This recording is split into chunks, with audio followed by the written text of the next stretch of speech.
안녕하세요. 성경 이야기의 신덕식 목사입니다. 오늘 성경 이야기 14번째 시간에는 요한복음 11장 1절에서 44절 말씀으로 은혜를 나누고자 합니다. 요한복음 11장 1절에서 44절의 말씀은 죽은 나사로가 예수님으로 인하여 다시 살아나는 그러한 사건이 있었던 내용입니다. 오늘 여기에서 저와 여러분은 여기에 등장하는 예수님과 또 마리아, 마르다 그리고 같이 장례에 참석하고 있는 많은 무리들 그 가운데에서 저와 여러분이 하나의 어떠한 사람을 통한 내가 대역을 한다 우리가 한번 그렇게 생각해 보자는 것이죠.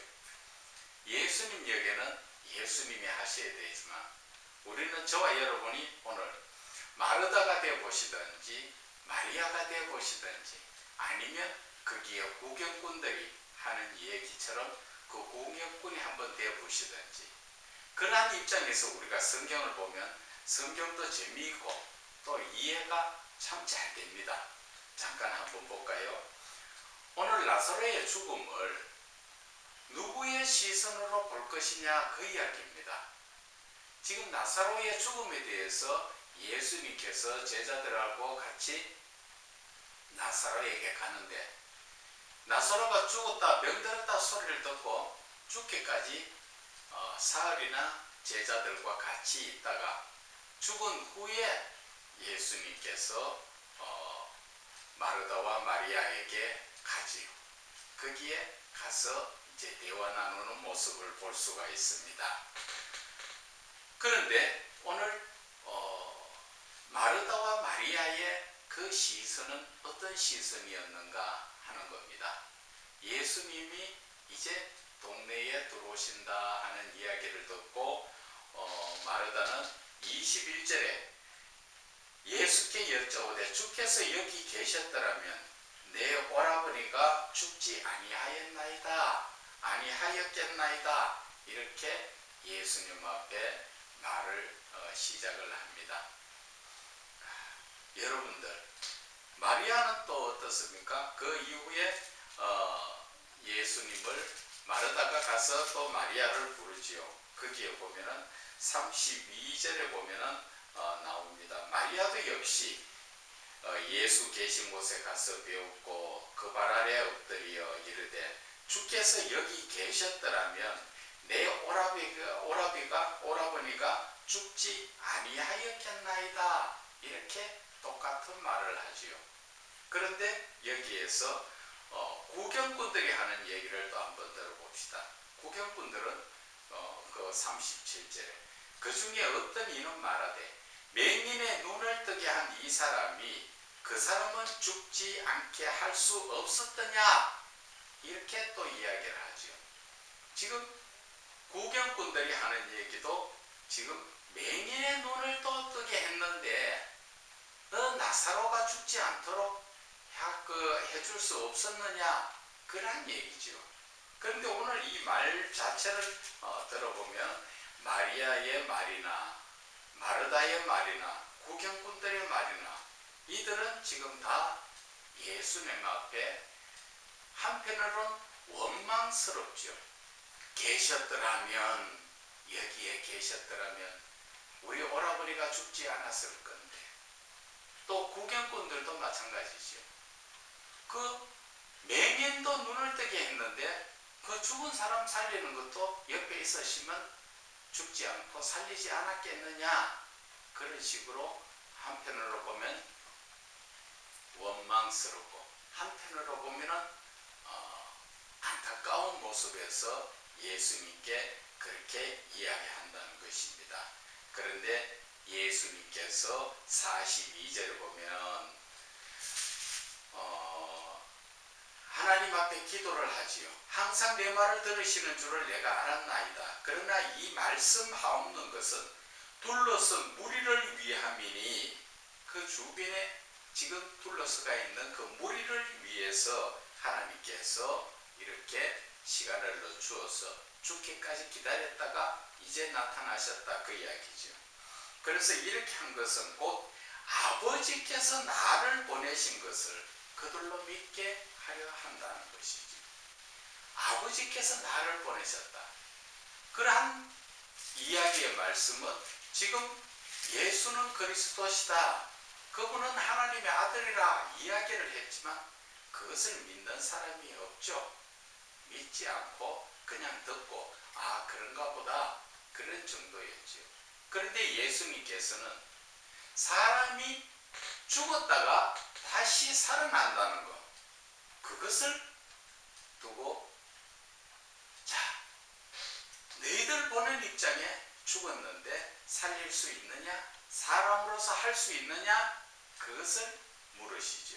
그런데 거기에서 아무도 할 수 없었던 것을 하나님이 아니고서야 할 수 없었던 일을 내가 하는 거니까 바로 내가 아버지께서 나를 보내신 것을 너희들이 이제 믿게 하기 위해서 이렇게 시간을 지체했다 하는 이야기를 하시는 것입니다. 저와 여러분이 오늘 마리아나 마르다나 또 구경꾼들의 입장이어서 한번 이 말씀을 생각해 볼 때는 예수님께서 살리기 이전까지의 그 모습에서 바라볼 때 여러분들은 어떻습니까? 아, 어려운 문제가 있었는데 예수님이 진작 나 좀 만나 주셨으면 이 문제가 해결되었을 건데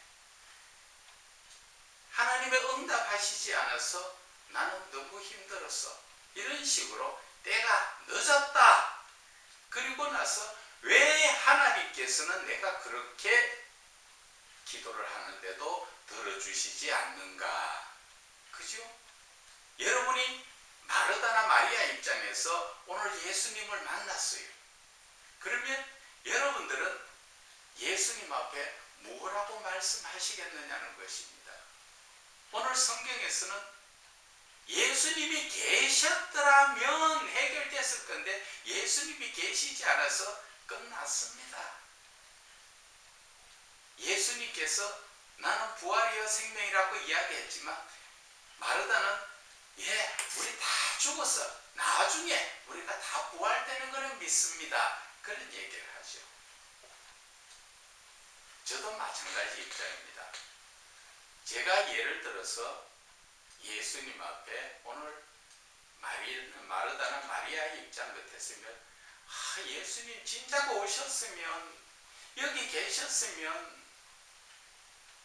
이렇게 죽은 자가 죽지 않고 살아 있었을 건데 계시지 않아서 죽었지 않습니까? 안타깝기도 하고 원망스럽기도 하지요.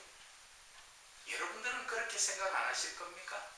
여러분들은 예수님의 말씀처럼 예수님을 만나가지고 예수님 이제 죽었던 자도 예수님 살리실 겁니다. 이러한 믿음이었을까요? 어떠한 믿음이었을까요? 현실적인 우리의 신앙은 오늘 마르다나 마리아 모습이지요. 실망하고 낙담하고 뭔가 내가 생각했던 그 기한이나 때에 내 생각대로 되지 않으면 실망하고 낙담하는 것이 맞지 않습니까? 오늘 여기에서 바라봐야 되는 시선은 두 가지지요. 사람의 입장에서 이 죽은 나사로를 바라볼 때는 실망, 낙담하고 또 내가 늦었다, 끝났다 그렇게 생각할 수밖에 없다는 것이지요. 그러나 예수님의 말씀처럼 신앙적 시선으로 바라볼 때는 소망이 있죠. 예수님께서 하나님의 아들이신 것을, 그분이 하나님이시기 때문에 얼마든지 죽었던 자도 살리는 것이 하나님이시죠. 흙으로 사람을 만드셨는데 어떻게 죽었던 자를 살리지 못하겠습니까? 그래서 오늘 이 성경상에서 저와 여러분이 마르다나 마리아의 입장의 시선밖에 안 된다는 것이지요. 여기에서 지적해야 될 것은 마르다와 마리아의 시선은 예수님과 함께 지금 그 자리에 있었지만 그들은 성령으로 충만하지 않았다는 것입니다. 성령으로 충만하면 우리의 마음속에는 바로 예수님이 하나님이시요 하나님이시기 때문에 죽었던 자도 살릴 수 있다는 것을 우리는 확신할 수가 있지만, 아무리 예수님을 따라다닌 제자들이라도 성령이 없으면 세상적인 시각, 내 머릿속에 들어있는 생각으로만 대화할 수밖에 없다는 것이죠. 예수님께서 베드로에게 많은 은혜를 내리시고 또 복을 주셨지요. 너희는 나를 누구라 하느냐 할 때 베드로가 주는 그리스도이시요 살아계신 하나님의 아들입니다 이야기하니까 예수님께서 바요나 시몬아, 네가 말한 것은 바로 혈육이 아니라 하늘에 계신 하나님께서 가르쳐 주셨다 말씀하시면서 천국 열쇠를 주겠다 말씀하셨죠. 그래 베드로가 얼마나 신났겠습니까? 그런데 그 이야기를 다 마치고 나서 돌아서서 예수님은 내가 이제 죽어야 되겠다 하니까 참 인간의 입장으로 봐서 이제 엄청난 예수님과 그 엄청난 그 세상적인 것을 나누려고 생각했었지요. 예를 들어서 이제 예수님께서 왕으로 오시면 로마 군대 다 쫓아내고 이스라엘의 잡다한 잘못되는 제사장부터 확 좀 뜯어고쳐가지고 자기네들이 예수님 좌편 우편에 앉아서 참 나라를 다스리며 예수님과 함께 살 그럴 꿈을 꾸고 부풀어가 있는데 예수님이 죽으셔야 된다니까 베드로가 펄쩍 뛰지요. 그러시면 안 됩니다. 그럴 때 예수님께서 베드로에게 사단아 내 뒤로 물러가라 말씀하시면서 너는 하나님의 일과 사람의 일을 분간하지 못한다고 말씀하셨죠. 사람의 일은 어떤 겁니까? 세상적인 일을 이야기하죠. 그러나 하나님의 일은 예수 그리스도로 죽음으로 말미암아 온 인류를 구원하시려는 그러한 그 계획을 예수님을 따라다닌 수석 제자라고 할 수 있는 베드로가 성령을 받지 못하니까 세상적인 생각을 할 수밖에 없다는 것입니다. 그 이후에 예수님께서 말씀하셨지요. 내가 가고 몇 날이 되지 못하여 보혜사 성령을 보내주시겠다고. 그리고 성령을 받고 나서는 모두가 목숨을 걸고 복음을 전했지요. 그것처럼 오늘 이 마르다와 마리아 구경꾼들 이들 자체는 모두가 어떠한 삶이었습니까? 그들은 아직까지 성령을 받지 못했기 때문에 육신적인 생각에 사로잡혀서 예수님께서 여기 계셨더라면 불평 또 안타까움을 토로했지요. 저와 여러분의 신앙도 마찬가지라는 것이지요. 지금 이 시대에 우리가 살아가면서 많은 문제점들을 안고 삽니다. 그 문제 내가 지각으로 해결할 수 있는 문제 같으면 참 좋은데 그렇지 못할 때는 하나님 앞에 기도하는데 하나님께서 그 기도를 얼른 응답하시고 해결되게 해주시면 얼마나 좋겠습니까? 그렇지 못할 때 우리의 마음속에 실망, 낙담할 때가 있다는 것입니다. 그것은 왜 그럴까요? 하나님께 기도하고 하나님께서 해주실 것을 믿고 있는 그런 분들은 성령으로 충만한 분입니다. 그러나 하나님께 기도했는데도 응답이 없다고 실망하는 분들은 그들 마음속에 성령님이 충만하게 계시지 못하고 있다는 것을 우리는 깨달아야 하는 것입니다. 그래서 우리가 세상을 살아가면서도 저와 여러분이 직면한 모든 문제를 만날 때 어떤 시선으로 보겠느냐 하는 것입니다. 마르다나 마리아 구경꾼들의 시선을 보면은 성령이 없어서 늘 문제에 이리 부딪히고 저리 부딪히고 예수는 믿는데 삶은 별 변화도 되지 않고 똑같은 삶으로 힘든 삶을 살게 되겠지요.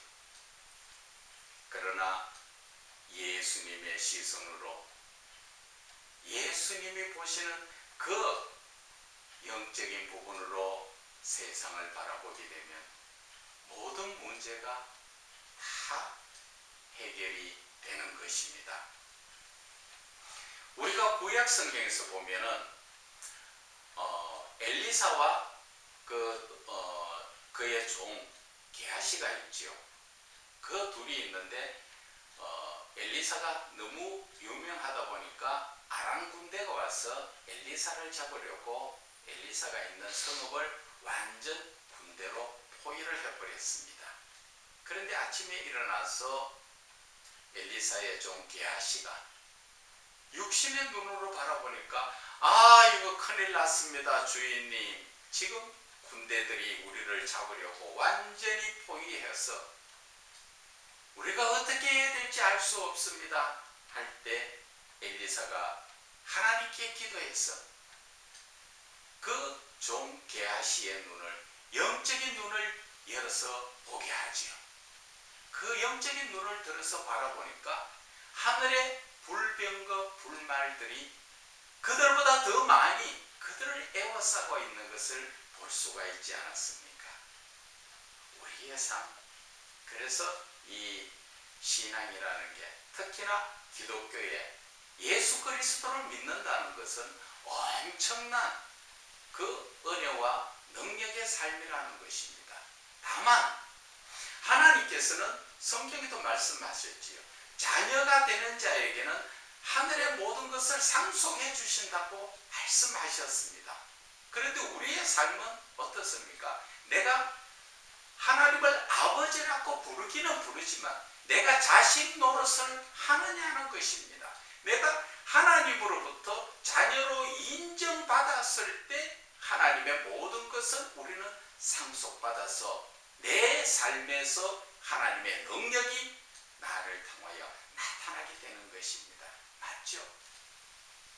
그런데 우리는 일방적인 짝사랑을 하는 건지 형식적인 사랑을 하는 건지 그런 모습이지. 하나님은 우리를 자녀 삼아 주시겠다 하는데 우리는 형식적으로 늘 주여 아버지 하나님 늘 부르면서도 자녀다운 삶을 살지 않는다는 것이죠. 하나님의 자녀다운 삶이 뭡니까?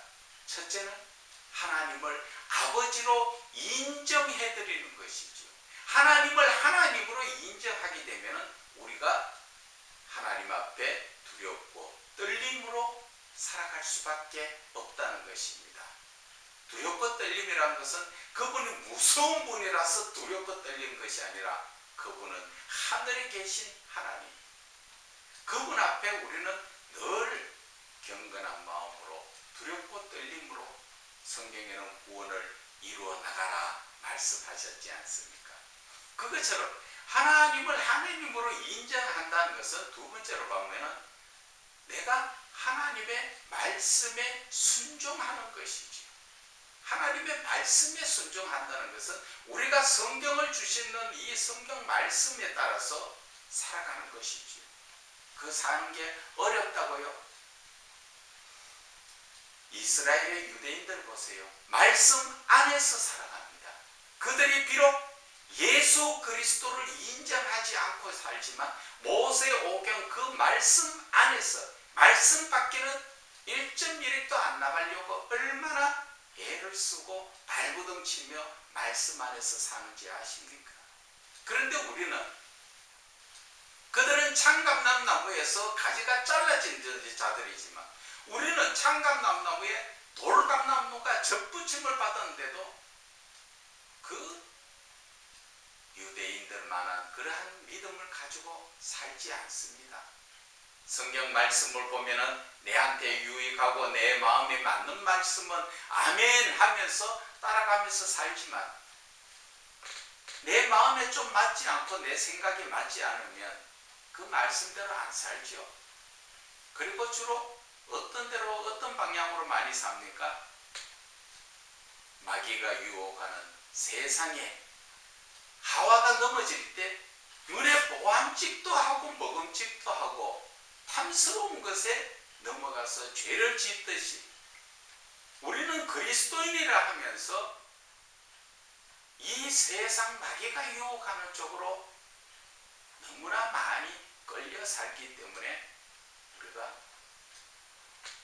하나님의 말씀에 순종하지 못하고 하나님으로 인정하지 못하기 때문에 하나님을 사랑하지 못하고 산다는 것입니다.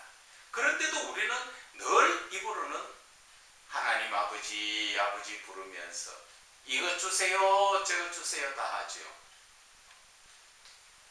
여러분들이 입장을 바꿔놓고 하나님이라 입장 생각하고 다른 사람들이 그렇게 기도해서 말은 세상 말로 이야기하면 죽으라고 말은 안 들으면서 뭔가 빚쟁이처럼 내놓으라고만 자꾸 한다면 여러분들 그 이야기 들어주실 수 있겠습니까? 자식이라도 그런 자식에게는 매가 돌아갈 뿐이에요. 그렇지 않습니까?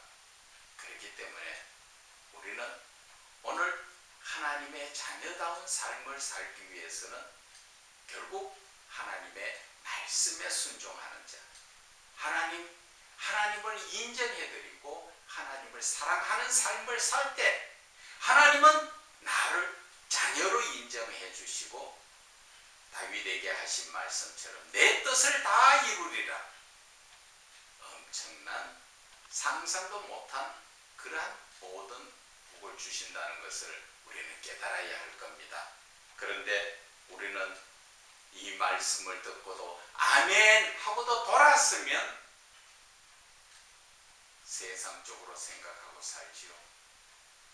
그래서 다윗은 그 시편 1편에 말씀하십니다. 하나님의 말씀, 즉 율법을 주야로 묵상하는 삶을 살아야 된다는 것입니다. 여러분들, 이슬람이 왜 그 종교가 그렇게 확대되고 부흥이 되는지 아십니까? 그들은 잠시도 자기의 신을 잊지 않기 위해서 하루에 5번씩 자기의 신을 향하여 절을 하는 거 아십니까? 무엇을 하다가 아무리 급한 일이 있어도 하다가 그 자리에 손 놓고 절합니다. 그 이야기는 절하는 자체가 중요한 것이 아니라 내가 섬기고 있는 그 신을 그만큼 자기는 잊지 않고 있다는 것입니다. 그런데 우리 기독교에서는 어떠한 신앙을 가지고 있습니까? 하루에 몇 번 하나님을 생각합니까? 무시로 생각해야 되죠. 그런데 무시로가 잘 됩니까? 잠시 맞아 하나님을 생각해야 돼. 하나님의 말씀을 묵상해야 돼. 그러면서도 꼭 붕어가 낚시에 걸렸다가 입이 찢어지고 도망갔다가 2분 3분만 되면 다시 그 밑밥을 먹으려고 낚시에 걸려드는 것처럼 어쩌면 우리의 삶이 꼭 그렇다고 볼 수가 있는 것입니다. 여러분들 인정 안 하십니까? 돌았으면 하나님의 말씀은 잊어버리고 세상의 것에 어떻게 살아야 되나 무엇을 어떻게 해야 되나 별 요구 다 보이죠. 그렇지 않은 분도 있겠죠. 그렇지 않은 분들은 정말 신앙이 좋은 것입니다. 우리는 오늘 요한복음 11장 1절에서 44절 말씀 가운데서 내가 누구의 역할을 하고 있는가? 그러면 이제 마르다, 마리아 사람들의 역할을 했으면 이제 예수님이 하시는 말씀을 우리가 들어봐야 한다는 것입니다. 그래서 우리의 사는 이 신앙적 삶은 성경 안에서 답이 다 있습니다. 그런데 우리가 그 말씀을 말로는 믿습니다 하고 그 말씀대로 살지 않는다는 것입니다. 그래서 앞으로의 삶, 오늘 이 시간 이후에부터의 삶은 여러분들은 누구의 시선으로 살아갈 것이냐 하는 것입니다. 여러분, 마르다나 마리아 구경꾼들의 시선으로 이 세상을 살아가시렵니까? 아니면 예수님이 보시는 영적인 시선으로 살아갈 것입니까? 우리의 삶은, 이 육신적인 삶은 하나님의 말씀처럼 잠깐입니다. 그러나 영원한 우리의 삶, 그것은 영적인 삶이죠. 그 삶이 하늘에서 나를 기다리고 있다는 것을 생각할 때 우리는 이 땅에서의 삶도 영적인 삶에 나의 모든 마음을 집중해야 되는 것이지, 세상 잠시 있다가 하나도 가지고 가지 못할 허무한 것에 마음이 빼앗겨서는 안 된다 하는 것입니다. 그렇기 때문에 늘 저와 여러분은 성령으로 충만함을 받아야 됩니다. 잠시 받는 것이 아니라 그 충만함은 계속 이루어질 수 있도록 저와 여러분은 말씀과 기도와 찬양과 예배 가운데서 주님을 만나고 주님과 교제하시기를 주 예수 그리스도 이름으로 축원을 드립니다. 감사합니다.